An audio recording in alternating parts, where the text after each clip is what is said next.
नमस्कार. मुंबई ग्राहक पंचायतच्या ग्राहक गप्पा या कार्यक्रमामध्ये मी शर्मिला रानाडे तुमच्या सगळ्यांचं मनापासून स्वागत करते. मंडळी, आजच्या धकाधकीच्या जीवनामध्ये सगळ्या काही वस्तू आपल्याला घरी करता येत नाहीत. बऱ्याचदा आपल्याला इच्छा नसताना सुद्धा बाजारातून वस्तू आणाव्या लागतात. आता लहान मुलं म्हटलं की खाण्यापिण्याच्या वस्तू आपल्याला अनेक लागतात. मग ते चिप्स असू देत किंवा अजून काही असू देत, आपल्याला या बाजारातनं पॅकेज फूडच्या माध्यमातून आपण ते विकत घेतो आणि आपल्या मुलांना, बाळांना आणि आपणही खातो, आवडीने खातो. पण या वस्तू सेवन करताना त्याच्यात काय इन्ग्रेडियंट्स घातलेले आहेत, त्याच्यात पोषक तत्व किती आहेत, ह्या सगळ्या गोष्टींचा विचार आपण करतो का? किंवा काही लोक करतही असतील, पॅकेजवर वाचत असतील की हे आपल्याला योग्य आहे, नाही योग्य आहे, पण त्याच्यातले बारकावे पाहिले जातात का? ह्या सगळ्या गोष्टींवर आज आपण चर्चा करणार आहोत. आणि फूड लेबल हे कसं बघायचं, कसं वाचायचं, त्याच्यात काय माहिती असायला हवी आणि ते कशा पद्धतीने वाचून आपण आपली खरेदी करावी, ह्या सगळ्या गोष्टींबद्दल आपण आज चर्चा करणार आहोत. आणि आज आपल्याकडे चर्चा करण्यासाठी, गप्पा मारण्यासाठी आलेले आहेत डॉक्टर स्मिता लेले. नमस्कार स्मिताताई. स्मिताताई एक केमिकल इंजिनियर आहेत आणि त्यांचा 4 दशकांहून अधिक फूड या विषयावर त्यांचं काम आहे. आणि विज्ञानाचा प्रसार करणं ही त्यांची, मला वाटतं, लहानपणापासून एक हॉबी आहे म्हटलं तर काही वावगं ठरणार नाही. अनेक ठिकाणी, अनेक प्लॅटफॉर्मवर तुम्ही स्मिताताईंना बघितलेलं असेल. अनेक गोष्टींचं त्या मार्गदर्शन करत असतात. मग ते फूडचा असू देत किंवा मग अजून डिटर्जंट्स आणि इतर काही गोष्टी, सगळ्यांविषयी त्या मार्गदर्शन करतात. आणि मुख्य म्हणजे त्यांच्याकडे आत्ताच्या घडीला, आत्तापर्यंत किती 38 PhD स्टुडंट्सना त्या मार्गदर्शन करतायत. आणि अजून बरं का, वेट लिस्ट आहे त्यांच्याकडे. त्यामुळे अशा गुणी आपल्याला आज आपली मैत्रीण इथे लाभलेली आहेत आजच्या गप्पांसाठी.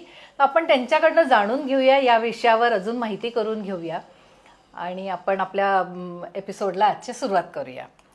स्मिताताई, ग्राहकांचे आपले जे हक्क आहेत त्याच्यातला एक हक्क आहे माहितीचा अधिकार. आपण प्रोडक्ट काय घेतो त्या प्रोडक्टची माहिती आपल्याला असायला हवी. आता जेव्हा आपण खाद्यपदार्थ म्हणतो तर त्याच्यावर काहीतरी लेबल असलं पाहिजे, त्याच्यावर ही माहिती देणं गरजेचं आहे. तर आजचा आपल्या ज्या विषयाच्या अनुषंगानेच पहिला प्रश्न आहे की फूड लेबल म्हणजे काय आणि काय माहिती त्याच्यातनं आपल्याला मिळते. नमस्कार. खूपच छान विचारला असा प्रश्न शर्मिला. आणि फूड लेबल म्हणजे ॲक्च्युली हा माउथपीस आहे. की आता समजा मी एक प्रोसेसर आहे, म्हणजे आकड्यात सांगायचे झाले तर आपल्या देशात 1 कोटी फूड बिझनेस रजिस्टर्ड आहेत FSSAIकडे. म्हणजे महाराष्ट्रात 10 लाख समजा असतील आणि जे इन्स्पेक्टर आहेत ते कदाचित 100-200 असतील.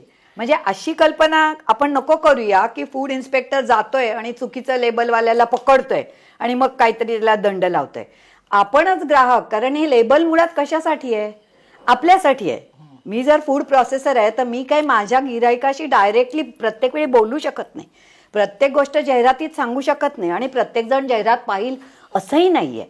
तर जेव्हा मी विकत घेते, आणि असे कित्येक प्रोडक्ट्स आहेत की मला 2-4 ऑप्शन पण आहेत ना, तर जेव्हा मी विकत घेते तेव्हा माझा अधिकार आहे की त्याच्यात काय काय घातलंय, ते किती प्रमाणात घातलंय, ते खाल्ल्यावरती मला शरीराला काय काय मिळणार आहे.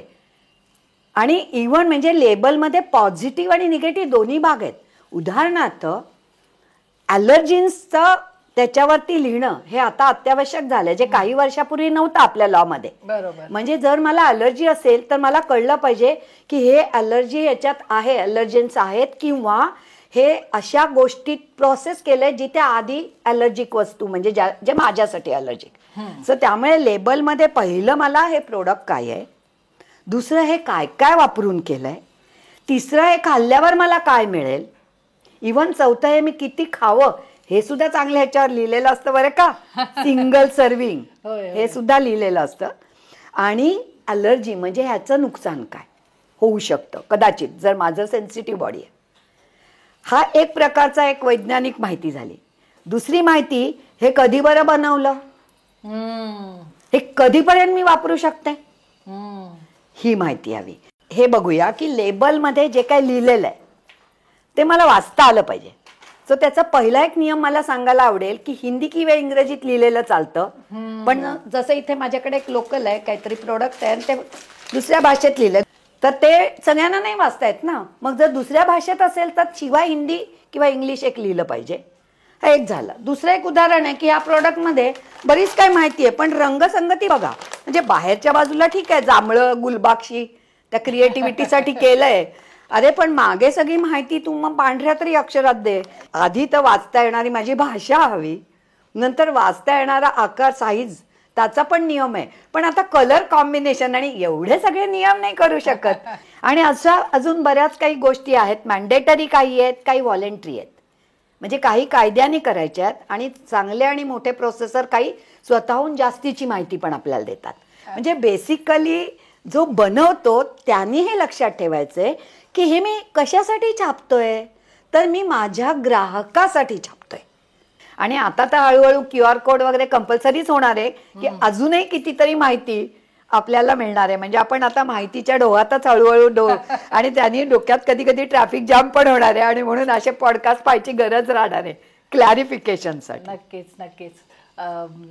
खूप म्हणजे छान तुम्ही एक्सप्लेन करून सांगितलं. जेव्हा आपण पोषक तत्व म्हणतो तर त्याच्यामध्ये प्रोडक्टच्या अनुषंगाने काय काय बघितलं जावं साधारण? म्हणजे जे न्यूट्रिशन आहे त्याच्यामध्ये साखर घातली असेल तर लिहिलीच पाहिजे, फॅट लिहिलीच पाहिजे, ट्रान्स फॅट ही वाईट आहे तब्येतीला तर ती वेगळी लिहिली पाहिजे, सोडियम लिहिलं पाहिजे. असे कित्येक नियम आहेत. आपल्याला सगळे नियम माहीत असायची गरज नाहीये. आता हे एक बेकरी प्रोडक्ट आहे आणि ह्याच्यात आपण ते लेबल बघितलं तर 100 ग्रॅममध्ये किती कॅलरीज आहेत, किती फॅट आहे, 23 ग्रॅम फॅट आहे. इवन त्याच्यामध्ये कोलेस्ट्रॉल किती आहे आणि सॅच्युरेटेड फॅट किती आहे, ट्रायग्लिसराईड किती आहे, हे सगळं लिहिलं आहे.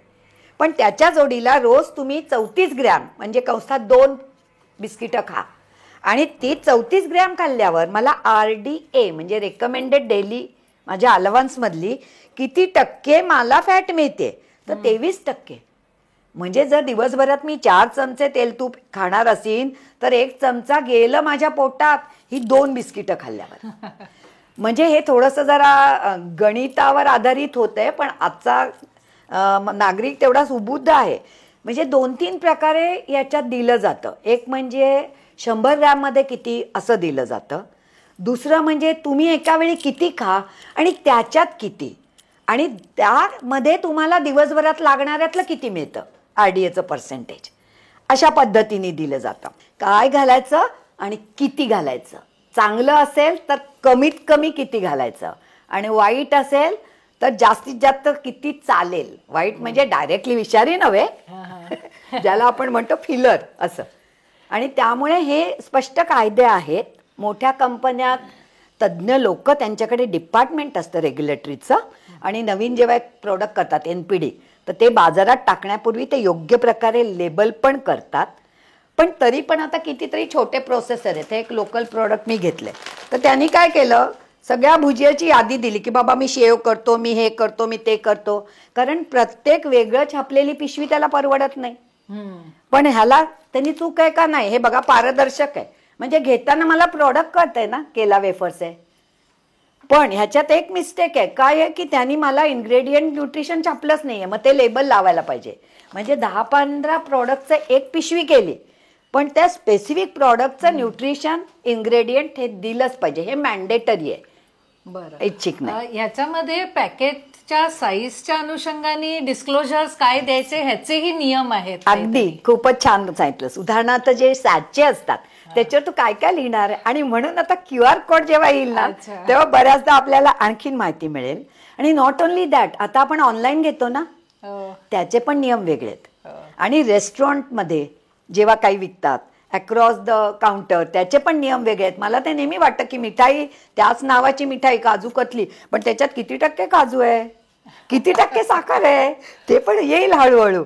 पण जे प्रोसेस्ड आणि ज्याला शेल्फ लाईफ आहे त्याचे आता कायदे झालेत. आणि पुन्हा इव्हन बल्क पॅकिंग आणि आतलं सेपरेट ह्याचे कायदे वेगळे. जसं 5 रुपयात जी बिस्किटं मिळतात त्या पाकिटावर सगळं लिहिणं शक्य पण नाहीये. पण मग तिथे ते तुम्ही जर मोठंच विकत घ्यायचं असेल तर not to be sold single वगैरे असं लिहितात आणि त्याच्या बाहेरच्या ह्याच्यावरती बाकी सगळी माहिती देतात. साखर म्हटलं की त्याच्यामध्ये त्याचे अनेक आता असे भावंड आलेली आहेत. कोणी लो फॅट लो शुगर म्हणतं, लो कॅलरी शुगर, किंवा त्याच्यामध्ये असतं झिरो शुगर, किंवा no artificial sugar, no sugar added, किंवा मग जे शुगर फ्रीचे जे प्रकार आहेत. बरेच लोक आता हेल्थ कॉन्शियस झालेले आहेत त्यामुळे शुगर फ्रीचा वापर करतात. मग कोणी स्टिविया म्हणतं, कोणी अजून काही सुक्रलोस, सॅक्रिन, असे अनेक जे प्रकार आहेत. ह्याच्या अनुषंगाने तुम्ही मार्गदर्शन करा की जेव्हा आपण एखाद्या पाकिटावर हे असे शब्द बघितले तर ते आपल्या तब्येतीसाठी किती चांगले असतात, किंवा त्याचा आपण काय विचार करायला पाहिजे, काय थॉट प्रोसेस आपली गेली पाहिजे की we should be able to consider buying that product or not to buy the product. हा पण एक खूप व्यापक प्रश्न आहे, पण अत्यंत महत्वाचा आहे. पहिलं म्हणजे साखर शत्रू हे काढून टाका. डायबेटिक माणसासाठी ते शत्रू असेल. जीवनातलं फंडामेंटल फूड ग्लुकोज आहे. बॅक्टेरिया लॅबमध्ये वाढवताना मीडियममध्ये ग्लुकोज घालतो. दुसरं असं की ड्राय म्हणजे कोरडी वस्तू विकत घेताना मी कोरडी खाणार आहे का, तर तिथली साखर आणि मी ती दुधात किंवा पाण्यात घालून, हा फरक आहे. उदाहरणार्थ एखादं मी फ्रूट ज्यूसची पावडर विकत घेतली आणि मग 40%, पण मी ती 5 ग्रॅम 50 ml पाण्यात घालणार आहे, मग ती किती झाली 4%. पण ते मी बिस्किट आहे 40% आणि मी ते असंच खाणार आहे, मग तेव्हा माझ्या पोटात ती 40 ग्रॅम जाणार आहे. जर मी ती 100 ग्रॅम खाल्लं तर बिस्किट. आता हे गोड बिस्किट आहे आणि आता आपला हा साखरेचाच विषय म्हणून आता ह्याचे इन्ग्रेडियंट जर मी वाचले, इन्ग्रेडियंट बघताना पहिल्यांदा व्हीट फ्लावर सारखं काहीतरी असणार आहे बिस्किट आहे, त्याच्या पाठोपाठ त्यांनी साखर लिहिली आहे. तर इथे हे एक लक्षात ठेवायचं जे सगळ्यांना माहिती नसतं की इन्ग्रेडियंटचं जे लिस्ट आहे ती सगळ्यात जास्ती आधी लिहायचंय आणि सगळ्यात कमी शेवटी लिहायचंय. म्हणजे तिथेच एक तुम्हाला अंदाज आला की पहिल्यांदा पीठ घेतलंय आणि नंतर साखर घातली आहे, कारण हे गोड बिस्किट आहे आणि म्हणून मग त्याच्यात अशा कॅलरीज पण येतील. पण मी मगाशी म्हटल्यासारखं साखर हे आपलं मूळ अन्न आहे, तेव्हा प्रत्येक वेळी साखर वाईट असते असं नाही, पण ती प्रमाणात. आणि जर मधुमेही असेल तर त्याच्यासाठी ते वाईट आहे. हा आणि मग त्याच्या पाठोपाठ त्यांनी बऱ्याच काय काय गोष्टी लिहिल्यात, अगदी शेवटी तर आर्टिफिशियल फ्लेवर पर्यंत पण नंबर घालून ते गेलेले आहेत. आणि त्यामुळे आपण आता ह्याच्यातनं काय पाहिलं की जेव्हा चांगली कंपनी आहे, महागडं प्रोडक्ट आहे, तर तेव्हा त्यांच्याकडे पैसे पण असतात. शेवटी ते आपल्याचकडनं घेतात त्या प्रोडक्टच्या, पण एक तर बॉक्स चांगली मोठी आहे किंवा पाकिट चांगलं मोठं आहे, तर त्याच्यात जे मॅन्डेटरी म्हणजे जे कायद्याने बंधनकारक आहे ते तर ते लिहितातच, पण व्हॉलेंटरीली सुद्धा, कारण ते माउथ पीस आहे. एक प्रकारे जाहिरातच होते ना. इथे तुम्हाला आणखीन एक पण महागडं प्रोडक्ट मी दाखवू शकते की हे नुसत्या फ्लॅक्सीड आहेत, तर त्याने इथे तुम्हाला 50% आयर्न मिळणार, 29% फायबर मिळणार वगैरे, हे सुद्धा सगळं ते लिहिले, कारण हे काय मॅन्डेटरी नाहीये. पण तुम्ही हे विकत घ्यावं म्हणून ह्या चांगल्या गोष्टी पण ह्याच्यात कशा आहेत. आणि पुन्हा हे सिलेबल केलेलं आहे आणि बाकीच्या पण एक्स्ट्रा की हे रिसायकल आहे का वगैरे, असं बरंच. म्हणजे प्लास्टिकच्या त्याचं काय केलं जातं, हे सगळे जे हल्लीचे आपले जे कन्सर्न्स आहेत एन्व्हायरमेंटल, ती पण एक्स्ट्राची, पण हे सगळं बऱ्याचशा गोष्टी त्यातल्या व्हॉलंटरी पण असू शकतात. सो ते फक्त मोठे जे मॅन्युफॅक्चरर्स आणि जी मोठी प्रोडक्ट्स किंवा एक्सपेन्सिव्ह प्रोडक्ट्स आहेत जिथे हे त्यांना अफोर्ड केलं जातं तिथे ते छापतात. पण आता नॉलेज इरामध्ये आपण ही सगळी जास्तीत जास्त माहिती, आणि परत मी सांगेन की QR कोड आल्यावरती जेव्हा कंपल्सरी होईल, जे लवकरच होईल आपल्या देशात, तर तेव्हा मग आपल्याला ह्याच्याहून खूप जास्ती माहिती छोट्या पॅक्सवर सुद्धा जी वाचणं शक्य नाही आहे ना, ती पळवाट निघून जाईल. आणि शुगर फ्री आणि ह्याचे जे सम प्रोडक्ट्स असतात त्याचं पण थोडं सांगा. ओके, हा पण एक खूप छान प्रश्न आहे. तर आता ठीक आहे, एक आपलं एक मूळ अन्न म्हणून साखर ग्लुकोज हे सगळं ठीक आहे, पण तेवढं आपण आता जास्ती खातो ना, किती म्हटलं तरी तेवढे कष्ट नाही करत आहे. तर आपल्याला काही जणांना मधुमेहामुळे, पण कित्येक जणांना हेल्थ कॉन्शियस, वेट कॉन्शियस, ह्याच्यामुळे आपल्याला गोड पदार्थ कमी खायचेत किंवा खायचा आनंद मिळाला तरी जाड होता का म्हणे, कॅलरीज कमी मिळाल्या पाहिजे. सो त्याला सबस्टिट्यूटचे 2 प्रकार आहेत. एक असं आहे की निसर्गामध्ये तयार होणारे दुसरे काही केमिकल्स, म्हणजे स्टिवियाला मिठी तुलसी म्हणतात हिंदीत. म्हणजे ती पानं आहेत आणि त्याच्यात स्टिविओसाइड म्हणून पदार्थ आहे जो जिभेला गोड लागतो मानवाच्या. पण त्याच्यातनं साखर जात नाही. हां, म्हणजे साखर जात नाही म्हणजे काय, जी साखर पचते त्याच्याच मला कॅलरी लागतात. मग जे गोडवा माझ्या पोटात पचत नाही ते माझ्यासाठी साखर नाही. बरं. म्हणजे तुला गंमत सांगते की सॅक्रिन किंवा स्टिविया माकडाला गोड लागत नाही असे एक्सपेरिमेंट्स आहेत. माकडाच्या जिभेवर तेवढे सेन्सरी नाही आहेत सेन्सेस. म्हणजे मला जे गोड लागतं ते जर माझ्या शरीराने त्याचं विघटन केलं तर कार्बोहायड्रेटला 1 ग्रॅमला 9 कॅलरीज, म्हणजे किलो कॅलरीज आहेत पण 1 फूड कॅलरी, म्हणजे 9 कॅलरीज मला मिळणार. पण मी 1 ग्रॅम सुक्रोज खाल्ले, म्हणजे सुक्रालोज खाल्लं, अर्थात ते 100 पटीने 1000 पटीने जास्ती गोड आहे त्यामुळे 1 ग्रॅम मी खात नाही. पण जरी समजा खाल्लं असं धरूया तर ते विघटन होत नाही म्हणून 0 कॅलरी. हा त्याचा कॉन्सेप्ट झाला. बरं, म्हणजे उद्या मी समजा आता श्रीखंड काय तुमच्या शुगर फ्री मध्ये किंवा स्टिविया घालून केलं तर ते मी खाऊ शकते. हां, पण हा पण खूपच छान प्रश्न आहे की आता बेसनाच्याच लाडूचं घेऊया ना आपण किंवा श्रीखंडाचं घेऊया. 1 किलो चक्का, 1 किलो साखर, श्रीखंड किती झालं? 2 किलो. आता जेव्हा मी वाटीभर खाल्लं तेव्हा माझ्या पोटात अर्ध दुधाचा पदार्थ गेला, हां, आणि अर्धी साखर गेली. आता मी शुगर फ्री घालून श्रीखंड केलं तर 1 चमच्यातच ते गोड झालं ना. ते 1000 पटीने गोड आहे. म्हणजे 1 किलो, अर्धा किलो चक्का, 1 किलो चक्का, 1 ग्रॅम शुगर फ्री, श्रीखंड किती झालं? 1 किलो. आता मी वाटीभर खाल्लं तर माझ्या पोटात दुप्पट फॅट गेली. म्हणजे शुगर फ्री गोष्ट अर्धी खाल्ली पाहिजे.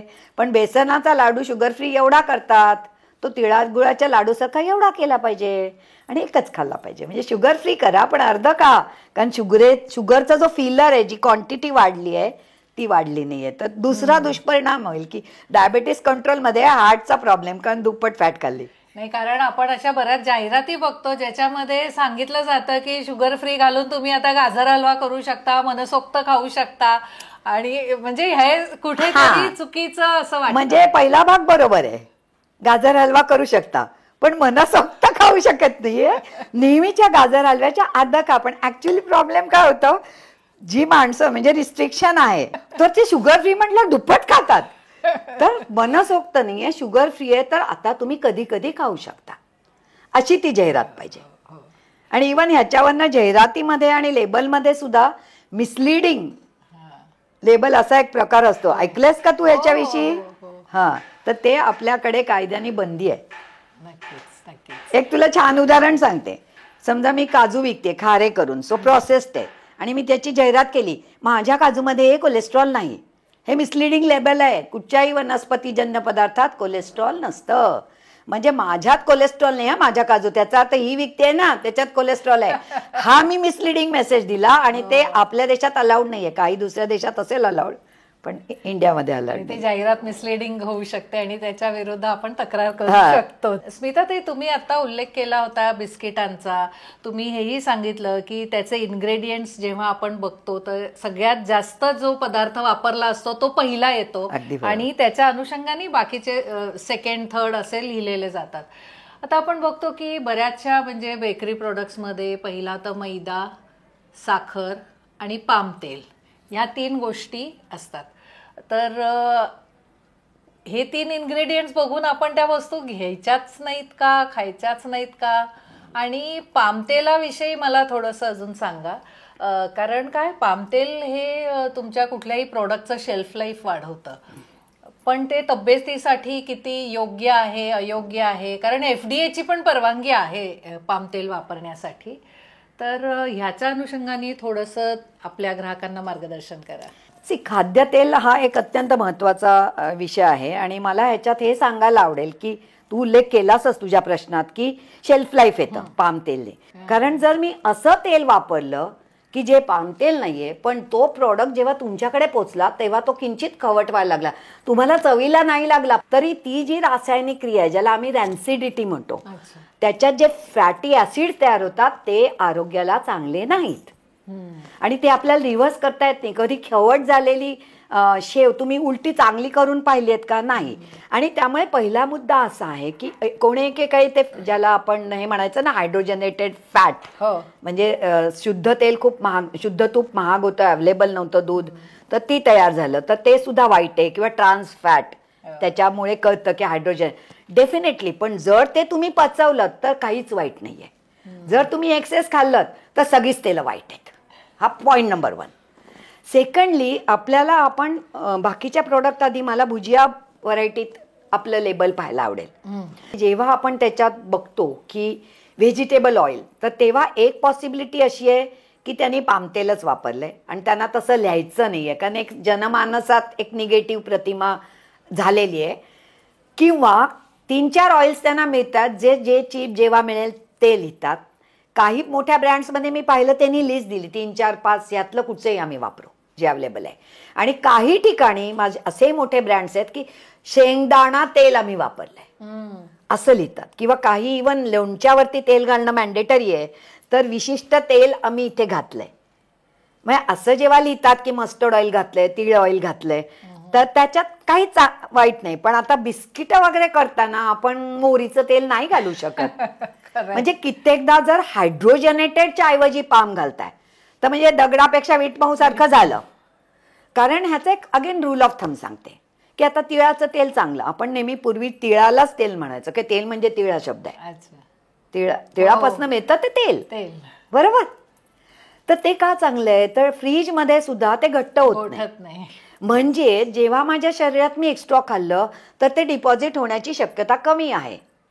आणि जे दुसरी फॅट आहे हायड्रोजनेट, ती आधीच घट्टमुट्ट आहे ना, आणि जर ती मी पचवली नाही, मी ओबेस आहे, माझं सेडेंटरी लाईफ आहे, तर माझ्यासाठी डेंजरस आहे. म्हणजे ह्या कॉन्टेक्स्टमध्ये आपण पाहिलं पाहिजे. एकच वाक्य काढून हे वाईट ते वाईट, हे सगळ्या खाद्यपदार्थ आहेत हे आपण आधी लक्षात घेतलं पाहिजे, प्रमाणात असलं पाहिजे. आणि प्रोसेस फूडमध्ये तुम्हाला जर गोडवाकडे किंवा इव्हन फ्राईड असेल तर पामतेल नसलेलं असं कमी मिळतील, शोधायला लागतील. पण असं एक ब्लँकेट स्टेटमेंट की पामतेल म्हणजे वाईट, साखर म्हणजे वाईट, असं स्टेटमेंट नाही करायचं, ते बरोबरच नाहीये. विगनचं हल्ली खूप फॅड आलेलं आहे, तर विगनचे जे प्रोडक्ट्स मिळतात तर त्याच्या पॅकेजिंगवर काही विशेष माहिती देणं गरजेचं आहे का? हो, विगनचा एक व्ही असा लोगो आहे आणि ते देणं कंपल्सरी आहे. आणि इनफॅक्ट आता कितीतरी असे लोगो आहेत जे आपण म्हणतो की ॲड कंपल्सरी. एक तर ग्रीन डॉट रेड डॉट आपल्याला माहिती आहे, ते व्हेज नॉन व्हेज पहिलं झालं. इव्हन त्याच्यात सुद्धा बघा ना, नंतर काय झालं, कलर ब्लाइंडला कसं कळेल म्हणून ट्रँगल झाला. तर पहिल्यांदा साईडला व्हेजिटेरियननी ट्रँगल वापरायचा. आता फरक कोणाला पडणार आहे जास्ती? व्हेजिटेरियन प्रोडक्ट जास्ती आहेत ना आपल्या बाजारात, मग नॉनव्हेजला ट्रँगल आणि व्हेजिटेरियनचा तो गोल आणि हे रेड ग्रीन डॉट तसाच राहिला. आणि तर तसं व्हिगनचा सुद्धा आहे. आणि इतर पण अनेक आता बरेच गोष्टी आहेत. इव्हन आता आपण रेडिएशन स्पायसेससाठी पाहिले ना, इरॅडिएशनचा असा, तर ते सगळे मात्र मागच्या बाजूला आहेत. प्रायमरी जो फ्रंट लेबल आहे ते कोणतं प्रोडक्ट आहे आणि कधी केलं आणि किती दिवसात वापरायचं, ही सगळी माहिती जनरली फ्रंटला लिहिली जाते, महत्त्वाची. आणि मग चित्र काढा, त्यांचे बेनिफिट्स द्या, आणि मग मागच्या बाजूला इन्ग्रेडियंट, न्यूट्रिशनल आणि ॲडिशनल काही लोगो, जसं म्हटलं की प्लास्टिक रिसायकल करून आम्ही हे करतोय, किंवा काय काय जण काय कॉर्पोरेट सोशल रिस्पॉन्सिबिलिटी, प्रत्येक पाकिटामागे अमकं मी अमक्याला दान देतोय, वॉट एव्हर त्यांना कन्झ्युमरला सांगायचं आहे.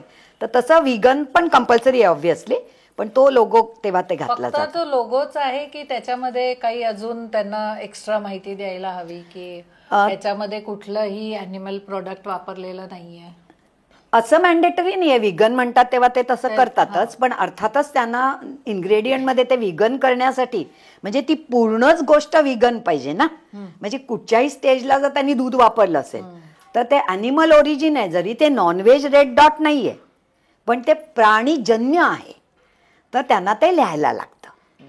प्रिझर्वेटिव्ह हे वापरलं जातं, काही नाही तर सोडियम बेन्झोएट वगैरे असतं, ते लिहिलेलंही असतं बरेचदा. बऱ्याचशा प्रॉडक्टमध्ये नो प्रिझर्वेटिव्ह ॲडेड असा उल्लेख असतो. काही वेळेला प्रिझर्वेटिव्ह लिहत नाहीत पण त्यांचे काहीतरी कोड्स लिहिलेले असतात. तर मग हे असं आम्ही कसं म्हणजे ओळखायचं की ह्याच्यात प्रिझर्वेटिव्ह आहे की नाही आहे, आणि ॲडेडचा काय अर्थ होतो? नो प्रिझर्वेटिव्ह म्हणू शकतात ना? तुझा छान प्रश्न आहे आणि थोडा कॉम्प्लेक्स पण आहे. तर आता ॲडेड ह्या शब्दावरनं एक आपण गंमत बघूया. आपण मगाशी साखरेचं बोलत होतो. सो नो शुगर ॲडेड, पण त्याच्यात जर स्वतःची असेल तर आता असा खरा कायदा आहे की नो ॲडेडच्या जोडीला बाकीच्या इन्ग्रेडियंटमधनं असलेली आहे हे त्याला सांगितलं पाहिजे. Natural sugar. हा नॅचरल शुगर, जसं समजा मिल्क पावडर मी वापरली तर मिल्क शुगर आहे, किंवा एखाद्या फ्रूटची पावडर त्याच्यात वापरली आहे तर त्या फ्रूटची शुगर आहे. तर मी एकावरती अगदी no added sugar, no added sugar करून सगळं अगदी असं मोठं माझी जाहिरात केली आणि मागे त्याच्यात 40% आणि 50% शुगर आहे. का? कारण मी ज्या गोष्टी घातल्यात त्याच्यात निसर्गातली शुगर आहे. तर हे मिसलिडिंगच होतं लेबल. आणि त्यामुळे मग नो ॲडेड शुगरच्या बरोबरच नॅचरली अकरिंग शुगर आहे हे तिथेच त्यांना कम्युनिकेट करायचा असा कायदा आहे. पण आता प्रिझर्वेटिव्ह, नॅचरल प्रिझर्वेटिव्ह पण आहेत. पूर्वी जेव्हा लोणचं करायचं आपण मोहरी का घालतो? पर्टिक्युलरली लाल मोहरी वापरायचे महाराष्ट्रात, कारण ती जास्त स्ट्रॉंग आहे, तिखट आहे, म्हणजेच त्याला एक प्रिझर्वेशन आहे. सो एक मगाशी तू वाक्य केलंस की सोडियम बेन्झोएट तर असतंच. नाही, खराब काय होतं? जे वेट प्रोडक्ट आहे, पाणी असलेलं प्रोडक्ट तयार होतं ते वेट आहे आणि ते खराब होण्याची शक्यता आहे. म्हणजे जेव्हा मी कोरड्या गोष्टी विकते, उदाहरणार्थ कोणतेही शेव, भुजिया वगैरे, तर सोडियम बेन्झोएट त्याच्यात ऍड केलंच जात नाही. ते फक्त आंबट पदार्थातच तुम्ही म्हणजे ज्युसेसमध्ये सोडियम बेन्झोएट असू शकतं. ते पण जर करेक्ट, म्हणजे ज्याच्यात ओलावा आहे, पाणी आहे आणि फळं आहेत अशा ह्याच्यात आहे, आणि ते क्लास 2 प्रिझर्वेटिव्ह म्हटलं जातं. सो क्लास 2 प्रिझर्वेटिव्ह हे त्यांना लेबलवर लिहिणं मॅन्डेटरी आहे. पण जे ते घालत नाहीत, पण समजा मी असे इन्ग्रेडियंटच घेतले की मी मोहरी वापरली आहे आणि अजून काही हिंग वापरलंय, अजून काहीतरी असं केलंय की जेणेकरून मुळातच माझा पदार्थ खराबच होणार नाहीये, तर मग त्याच्यात नो प्रिझर्वेटिव्ह ॲडेड म्हणतील. प्रिझर्वेटिव्ह काय नॅचरली, मोहरीमध्ये नॅचरल प्रिझर्वेटिव्ह असं नाही म्हटलं जातं. जसे शुगरला नॅचरल शुगर आहे फळात म्हणतात, तसं ह्याच्यात नॅचरल प्रिझर्वेटिव्ह, कारण ही प्रिझर्वेटिव्ह मॅनमेड केमिकल आहेत ना, ती वेगळ्या मॉलिक्यूल आहे. मोहरीमध्ये सोडियम बेन्झोएट नाहीये, त्यामुळे तसं म्हणत नाही. पण साखर, तेल, आता पूर्वी आपण लोणचं करत होतो तर त्याच्यात तेल वापरायचे, तर तेलामुळे सुद्धा ते लोणचं टिकायचं. करेक्ट. किंवा आपण साखरांबा वगैरे करतो तर ते शुगर साखरेचा पाकातनं आपण ते शिजवायचो, तर शुगर ही नॅचरल प्रिझर्वेटिव्ह होते. अगदी बरोबर. पण त्यामुळे nobody डिक्लेअर्स sugar as a natural preservative. कळलं ना? आणि कोड्स बद्दल सांगा थोडं. हा, तर कलर्स साठी नंबर आहेत, डाईज, फ्लेवर्स साठी नंबर आहेत, प्रिझर्वेटिव्ह साठी नंबर आहेत. सो जो क्लास 2 एवढाच आपण लक्षात ठेवायचा. क्लास 2 याचा अर्थ आर्टिफिशियली बाहेरून घातलाय, आर्टिफिशियल फ्लेवर्स वगैरे नाही. प्रिझर्वेटिव्ह, क्लास 2 प्रिझर्वेटिव्ह म्हणजे सोडियम बेन्झोएट सारख्या गोष्टी घातल्या. आणखीन एक स्टॅबिलायझर आहे. आता जेव्हा तेलकट पदार्थ आहे तर तेल स्टॅबिलाइज व्हायला, म्हणजे तेल खराब होऊ नये म्हणून जे घालतो त्याला प्रिझर्वेटिव्ह नाही म्हणत. आणि म्हणून इनफॅक्ट एक ॲडिटिव्ह असा पण एक शब्द आहे. म्हणजे एखादी वस्तू तशी व्हावी म्हणून जर मी त्याच्यात गम घातला, आता फॉरेन मध्ये जिलेटिन घालतात, ते हाडापासून बनतं, त्यामुळे जिलेटिन वाली वस्तू इंडियात बनत नाही. बनली तर त्यांना रेड डॉट द्यायला लागतो. जसं अंडवाले केक हल्ली जवळजवळ बनत नाहीत, एगलेसच करतात, कारण त्याला जास्ती डिमांड आहे. कारण आता आपण आर्टिफिशियली तसं केकला स्वरूप देऊ शकतो अंड न घालता. तर तसं हे प्रिझर्वेटिव्ह जर नॅचरल तुम्ही घातलेलं असेल तर हा जर स्टॅबिलायझर घातला तर त्याला प्रिझर्वेटिव्ह नाही म्हणत. आणि ॲडिटिव्ह इज नॉट इन्ग्रेडियंट. म्हणजे पेक्टिन मी घातलंय जॅम बनण्यासाठी, तर तो इन्ग्रेडियंट नाहीये. इन्ग्रेडियंट म्हणजे आपण घरात, स्वयंपाकघरात ज्या वस्तू वापरतो ते सगळे इन्ग्रेडियंट आहेत. ॲडिटिव्ह आपण कधी विकत घेऊन घालत नाही. ऍसिडिटी रेग्युलेटर्स साठी वगैरे पण असं काही वापरलं जातं स्टॅबिलायझर्सच्या सोबत? जनरली सायट्रिक ऍसिड हा मोस्ट कॉमन आहे. तर अगेन तो प्रिझर्वेटिव्ह म्हणून ऍक्शन देतो, पण तो प्रिझर्वेटिव्ह नाहीये. जसं मगाशी तू उदाहरण दिलंस की तेल घातल्यामुळे हवेचा संपर्क येत नाही आणि म्हणून माझं लोणचं टिकतं. बट तेल हे स्वतः प्रिझर्वेटिव्ह नाही. पण काही जण मग मोहरीचं तेल घालतात, जे मगाशी एक मी उल्लेख केला, मग ऍडिशनल मला त्याचं ऍक्शन आहे. पण बेसिकली त्याची लिस्टिंग कायद्यामध्ये तेल म्हणून आहे, प्रिझर्वेटिव्ह म्हणून आहे. तर तसं ऍसिड रेग्युलेटर हा मोस्टली सायट्रिक ऍसिड असतं, जे आपल्या लिंबातलं बेसिक ऍसिड आहे. तर त्यामुळे acid regulator acts like preservative, but it is not preservative and it is not at all harmful. These additive are not harmful. पण कलर असेल synthetic, that can be harmful. त्यामुळे no added colour is a good thing. पण ते सुद्धा आपल्याला बघणं गरजेचं आहे की त्याच्यामध्ये आर्टिफिशियल कलर्स घातले आहेत का, किंवा ड्राय ज्या गोष्टी असतात तर अँटी केकिंग काहीतरी घालतात, ते काय असतं? अगेन हे सुद्धा एक ॲडिटिव्ह झालं. म्हणजे समजा आता एखादे मी पीठ आणून ठेवलं आणि त्या पिठाची टेंडन्सी मॉइश्चर घेण्याची आहे, तर त्याचं एक अशी कडकच होऊन जातं ना, केक म्हणतो तसं. काढल्यावरती एक त्या जे पिशवी आहे ना त्याच्या मापाचेच एक हलकासा असा केक आला, मग ते तुकडे होतात. सो त्याला केकिंग म्हणतात. सो एक प्रकारे पाणी मॉइश्चर केलं. सो जी डाय प्रॉडक्ट्स मी विकत असेल, समजा काही पिठं करून, काही विविध प्रकारचे कणिक किंवा असे रेडी मिक्स, तर मला असं गिऱ्हाईक माझं जेव्हा कट ओपन करतं, हे काय त्याला वाटणार हे खराब झालं, म्हणून ते फ्री फ्लोईंग राहावं, 4 चमचे काढायचे पड्डीची येतं, तर त्याला अँटी केकिंग मिळतं. सो हे सगळे ॲडिटिव्ज आहेत, त्यातलं काहीही विषारी नसतं, काहीही प्रिझर्वेटिव्ह नाही. These are called as a functional. जसं पेक्टिननी मला तो एक जॅमचा घट्टपणा आला, तसे ह्यानी माझं पीठ असं फसकन छान निघून आलं. घरात बघ असं नीट आपण डब्याचं झाकण नाही लावलं तर कधी कधी ज्वारी बिरी काय होते आणि इव्हेंच्युअली ती खराब होईल ना मॉइश्चर गेलं तर. म्हणून तो अँटी केकिंग एजंट आहे. काही प्रोडक्ट्सवर आपण बघतो की इम्युनिटी बुस्टर किंवा 3x इम्युनिटी वगैरे असे म्हणजे टॅग्स लावलेले असतात, तर तो दावा योग्य आहे की नाही हे आपण कसं ठरवायचं? हा पण एक खूप इम्पॉर्टंट प्रश्न आहे. ह्याला क्लेम्स म्हणतात. आणि आता FSSAIचे बऱ्याचशा गोष्टी म्हणजे लेबलवरती सुमारे 25 गोष्टी लिहा सांगितले, त्यातल्या 15 मॅन्डेटरी आहेत. आणि काही जेव्हा मुलांसाठी केलं तर सर्टन मॅन्डेटरी आहेत, प्रेग्नंट बाईसाठी. सो हे आपण सहज आपल्याला उत्सुकता असेल तर आपण नेटवर जाऊन बघू शकतो. पण आता तू जो म्हणतोस तो एक वेगळा त्याच्यात भाग आहे कायद्याचा. आणि पुष्कळदा इव्हन मी जेव्हा काम करते ASCI सारख्या पण संस्थांबरोबर, की जे अगेन कन्झ्युमर प्रोटेक्शनसाठीच मिसलिडिंग जाहिरात नाही ना, तर ह्या क्लेम्सला 2 प्रकार आहेत. एक झाला न्यूट्रिशनचा क्लेम, म्हणजे पोषण, की ह्याच्यात खूप व्हिटॅमिन ए आहे. मग खूप म्हणजे काय, तर जो RD आपण म्हटलं ना, रोज मला खायचं किती, त्याच्या निदान 25% आहे का, 15% आहे का, 50% आहे का, हे नियम केलेले आहेत. की मला रिच इन व्हिटॅमिन ए म्हणायचं तर किती टक्के असलं पाहिजे, हाय म्हणायचं, rich high more or less same आहे, पण 50%हून जास्ती पण नको, कारण एक्सेस जाऊन पण काही चालत नाही व्हिटॅमिन ए. मी दुसरं पण खाणार आहे ना, मी फक्त हेच नाही खाणार आहे. तर हे झाले न्यूट्रिशनल क्लेम. आणि तू जो इम्युनिटी वगैरे म्हटलंच, हे झालं एक प्रकारे हेल्थ क्लेम. म्हणजे हे खाऊन आरोग्य सुधारणार, हे फरक आहे. हा, हे खाऊन पोषण मिळणार, हा झाला न्यूट्रिशनल क्लेम. त्याचे नियम वेगळे आहेत, खूप मोठे नियम आहेत. आणि ते क्रिटिकली अभ्यास केला जातो. आणि त्यांनी चुकीचं छापलं की कॉम्पिटिटर येतोच ना लगेच आमच्याकडे, कोणाकडे तरी तक्रार घेऊन त्या फोरमकडे, आणि त्यांना बंद करायला लावतात, which is a very good thing. पण हेल्थ क्लेमसाठी खूप जास्ती स्ट्रॉंग नियम आहेत. आणि त्याच्यात पुन्हा एक जिनेरिक आणि एक स्पेसिफिक. म्हणजे आता समजा कोकमचं उदाहरण घेऊया आपण महाराष्ट्रातलं, तर आपल्याला माहिती आहे की कोकम सरबतात किती काही गुणधर्म आहेत. पित्तशामक आहे, किंवा हायड्रॉक्सी ॲसिड त्यातलं आहे, ज्याच्यामुळे फॅट जाते. तर मी जर म्हटलं कोकम असं असं चांगलं आहे आणि हे माझं प्रॉडक्ट, तर ते मी करू शकते, कारण एस्टॅब्लिश आहे.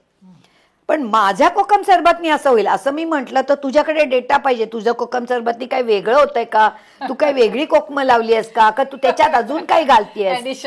हा, म्हणजे हेल्थ क्लेम करताना तुम्हाला तुमचा स्वतःचा डेटा, तर जी प्रिपरेशन्स असतात ना मुलांच्या वाढीची वगैरे, त्याच्यात त्यांचे असतात ना, हे घाला, मुलं दुप्पट वाढतात, उंची वाढेल, उड्या जास्ती मारतील, समर सॉल्ट करतील, ह्या तेलातली तुम्ही पुरी द्या वगैरे.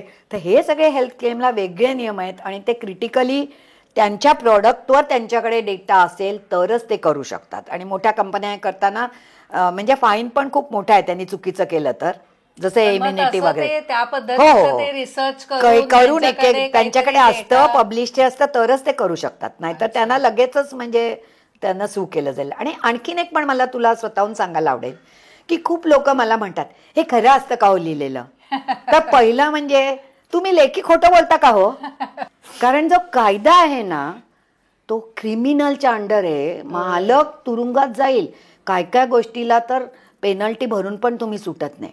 आणि जेवढी मोठी कंपनी तेवढं त्यांचं नाव करोडोला, आणि जर मल्टीनॅशनल असेल तर जगभर त्यांचं नाव आहे. तर लिहिलेलं कधी खोटं असू शकत नाही. कायद्यात बसून ते पळवाट काढतील, पण ऑन पेपर ते नाही करणार. उलट छोटेच लोक अज्ञानामुळे खोटं नाही लिहिणार, पण अपुरं लिहू शकतील. पण ज्यांनी ज्यांनी जे काही लिहिलेलं असतं ते नेहमी खरं असतं. सो डोंट थिंक की हे लिहिलंय पण हे असं असणारच नाही. पण मला असं वाटतं की घरगुती जरी काही कोणी वस्तू बनवत असतील तर त्याच्यासाठी सुद्धा त्यांना FDA लायसन्स, होम शेफ किंवा असं काही व्यवसाय म्हणून करत असतील तर ते लायसन्स घेणं बंधनकारक आहे. आणि ग्राहकांनी हे लक्षात ठेवलं पाहिजे की जरी तुम्ही कुठूनही घेत असाल, अशा आमच्या ओळखीच्या करून देतात काकू, तर ते असणं नाही. म्हणजे ते डायरेक्टली त्यांच्याकडनं तुम्ही घेतलं तर नाही, त्यांनी पॅक करून दुकानात विकलं तर FSSAI लागतो आणि ते सगळे घेतात. पण आपण आता लेबल विषयी बोलतोय. सी, लायसन्स घेतलं तेव्हा काय केलं, इन्स्पेक्टर आला, तुमच्याकडे स्वच्छता आहे ना, इक्विपमेंट आहे ना, हेच पाहिलं. पण आता मी विकत घेताना तो भाग झाला, दॅट इज नेसेसरी, पण हे कधी बनवलं, त्याच्यात काय घातलं, हे सगळं मला कळलं पाहिजे ना. त्यामुळे ते अज्ञानाने अपुरं लेबल असतं, असं मला तुला सांगायचंय की छोट्यांचं असू शकतं, चुकीचं नाही पण इनकम्प्लीट असू शकतं. पण आता ह्या सगळ्या विषयांमध्ये आता आपल्याला कळलंय की काय असायला हवं, काय नसायला हवं. एखाद्या ग्राहकाला काही असं जाणवलं की नाही बाबा हे चुकीचं आहे, तर त्यांनी तक्रार मग कुठे करावी? एक असं आहे की कस्टमर सर्व्हिस नंबर किंवा काय देणं कितीही छोटा असला तरी मोबाईल देतो. सो पहिलं आपण काय केलं पाहिजे ना, की आपण त्यांनाच कळवलं पाहिजे. ईमेल टाकू शकतो हे, कारण छोट्या छोट्या गोष्टीला तक्रार करणं आणि तक्रार घेऊन त्यांनी दंड करणं हा उपाय नाहीये. तर ते आपण केलं पाहिजे. So first step should be customer care. आणि खूप काही सिरियस असेल तर FSSAI वर जाऊन ऑनलाईन तक्रार करायची हे आहे. हे आणखीन एक मला तुला महत्वाची गोष्ट सांगायला आवडेल बरं का. आपण मगाशी पाहिलं की बेस्ट बिफोर, यूज बाय वगैरे वगैरे, पण बॅच नंबर पण असतो आणि तो म्हणून दिलेला असतो की जेव्हा मी तक्रार करते तर तुला आश्चर्य वाटेल की मोठ्या कंपन्यांनी जर 6 मंथ शेल्फ लाईफचं प्रोडक्ट असेल तर प्रत्येक बॅचचे सॅम्पल्स त्यांनी 6 महिन्यापर्यंत त्यांच्याकडे असतात. कारण 6 महिन्यात कधीही जर तक्रार आली तर ते त्यांच्याकडचं पाकिट काढून त्याचं अनालिसिस ते करू शकतात. सरकार त्याचं अनालिसिस करू शकतं. आणि मोठ्या ज्या फूड लॅब्स आहेत ते सुद्धा अशी कधी कधी त्यांनी केलेलं रिसर्च त्याचं म्हणजे अनालिसिसचं रेफरन्ससाठी ठेवतात. आणि त्यामुळे हा झाला मोठ्या लोकांनी प्रोडक्ट ठेवलंय. पण बाकी सगळ्यांनी सुद्धा बॅच नंबर नसेल तर त्यांनाही कळत नाही ना की हे खारट वाटलं, तर त्यांना तो मग बॅच नंबर आणि हे कळवलं तरच ते सॅम्पल बघतील ना. आणि मग फाइंड आउट करतील त्यावेळेला काय झालं, वेईंग मशीन मध्ये कॅलिब्रेशन राहिलं होतं का मिठाचा ब्रँड बदलला. पण इंडिव्हिज्युअल हे करण्यापेक्षा आपण नेहमी इव्हन ग्राहक सारखं टीमला नेहमीच महत्व आहे ना, किंवा जर जाहिरात चुकीची आहे तर अस्की आहे, अशा ठिकाणी आपण त्यांना कळवणं महत्वाचं आहे. हे काय केलं तर काहीच होत नाही, अजिबात आत्ता अशी परिस्थिती आपल्या देशात नाहीये, ऍक्शन होते त्याच्यावरती. पण ती निगेटिव्हली शिक्षा देण्याकडे न करता आपण करेक्टिव्हली केली तर आपल्याला चांगलं प्रोडक्ट आहे. कारण छोट्या प्रोसेसरला बंद पडणं हे आपलं ऑब्जेक्टिव्ह आहे का, to bring him up to the level of the quality which I want so that my health is protected. त्यामुळे फूड सेफ्टीचा कायदा आहे. दुसरं असं की आता इव्हन ग्राहक पंचायत सारखे लोक आहेत ना, तर अवेअरनेस प्रोग्राम आपण घेऊ शकतो. तुमच्याच फक्त मेंबरना ट्रेन करण्यासाठी सुद्धा आपल्याला माहिती आहेत. म्हणजे सिन्स मी फूडमध्ये FST आणि सगळ्यातच कॅसेम्बी म्हणून पण एक चेंबर आहे स्मॉल अँड मीडियम बिझनेसचा, ती पण Section 8 कंपनी आहे, आय एम ॲडवायझर देअर. हां, तर त्यामुळे यांच्या थ्रू आपण असे घेऊ शकतो वेबिनार वगैरे, म्हणजे कन्झ्युमरला आपण अवेअर करू. आपण आपल्या प्रोसेसर जर छोटे असतील तर त्यांना पण करू, कारण मोठ्यांना माहिती असतं. आपल्याला वाटतंय पण घरात रोज आमटीची चव सारखी आणून दाखवा तुम्ही 7 दिवस आणि मग या माझ्याकडे. Not easy. It's not easy to become a food processor and not at all in India and not at all in Mumbai आणि इन महाराष्ट्र, कारण वी आर सो सजग कस्टमर. स्मिताताई, आज तुम्ही इथे खूप छान माहिती सांगितलेली आहे. आमच्या सगळ्यांच्या ज्ञानात भर पडलेली आहे. आणि नुसती ही ज्ञानात भर नाही आहे तर हे आमच्या आरोग्यासाठी पण खूप चांगलं असणार आहे. कारण नक्कीच मला खात्री आहे की आपले जे ग्राहक आज कार्यक्रम बघतील त्या सगळ्यांनी या सगळ्या गोष्टींचं लक्षात आणणार आहेत आणि इम्प्लिमेंट करणार आहेत. आणि काही असेल तर ते नक्की योग्य ठिकाणी तक्रार करतील. नाहीतर मुंबई ग्राहक पंचायत आहेच तुमच्या सगळ्यांची लाडकी संस्था, आवडती संस्था.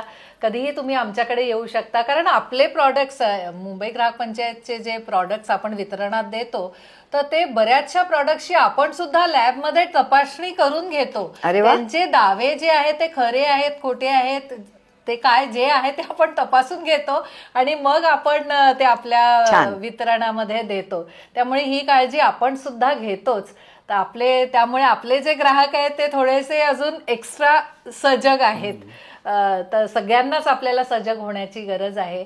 आणि आपण काय खातो, आपण कुठल्या वस्तू आपल्या पोटात टाकतोय ते आपल्यासाठी योग्य आहे का, त्याचं प्रमाण काय आहे, त्याच्यातनं आपल्याला पोषक तत्व किती मिळणार आहे, त्याच्यातनं आपल्याला आपल्या तब्येतीसाठी किती फायदा होणार आहे, ह्या सगळ्या गोष्टी खूप महत्त्वाच्या आहेत.